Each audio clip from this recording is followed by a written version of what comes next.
Now that we understand what Ruby on Rails is, let's talk about why you would want to use Ruby on Rails as a web application framework.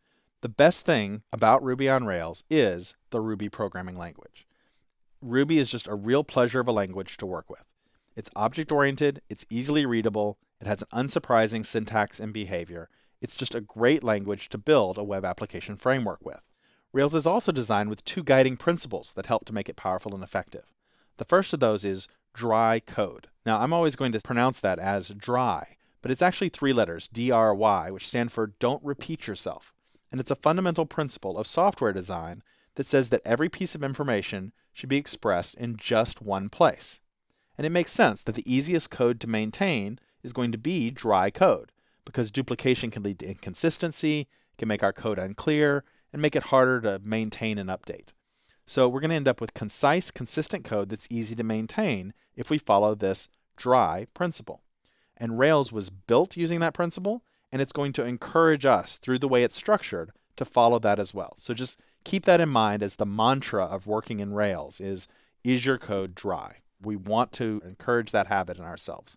The second important principle is that of convention over configuration. Rails is built using sensible defaults, and those defaults are what are there unless we override them. So we only specify the unconventional aspects, the things that are different for us. And that's going to speed up our development, right? Because most of the time we can sort of ride on those defaults to get most of the way there and only write code for the things that are different. And that gives us less code to maintain as well. The other thing about the convention and sensible defaults of Rails is that it's going to follow best practices of web application development. So we're going to have these best practices built in. They're going to be right there ready for us to take advantage of, which is great. It's going to also help our code be better and our end product be better. Now, the one thing you need to be aware of, though, is that it is opinionated about what those best practices are. 99% of the time, it's not a controversial thing. Everyone agrees on what the best practices are.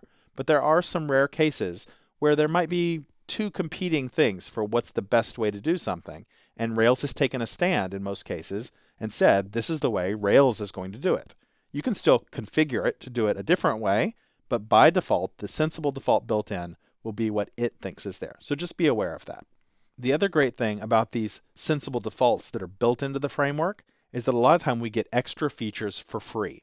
Maybe we only need feature A and B right now, but down the road, feature C is there just waiting for us, just built into the framework, and all we have to do is start using it. And that's great. It pays a lot of dividends down the road as we continue to grow and expand our web applications with new features. So who should use Ruby on Rails?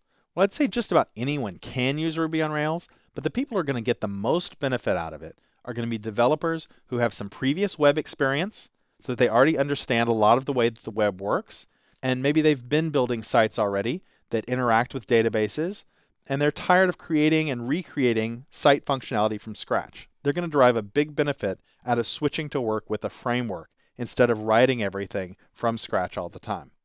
And it's also for people who are concerned about best practices, web standards, and web security. Rails is going to help us with all of those things. And last of all, it's for developers who are not afraid of the command line.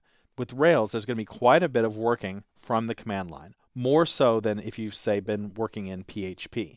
So you have to be ready to embrace that as you dive into Ruby on Rails. Now, a lot of people wonder what the prerequisites are to learning Ruby on Rails, to diving into this framework. Well, I would say that the first thing is you want to make sure that you have the web basics down already, that you understand the way browsers work and web servers work and pages. You don't need all the intricacies or anything, but just have a fundamental understanding of how the web and web pages work.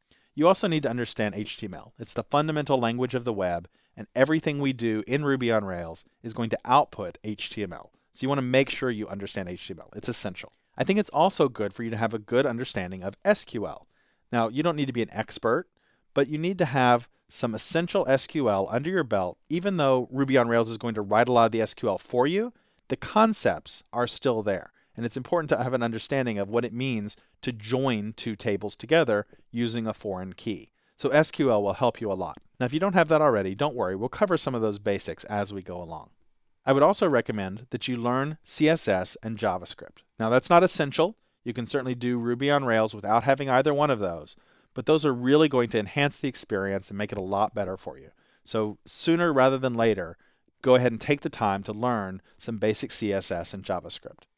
But the biggest prerequisite is that you should learn Ruby.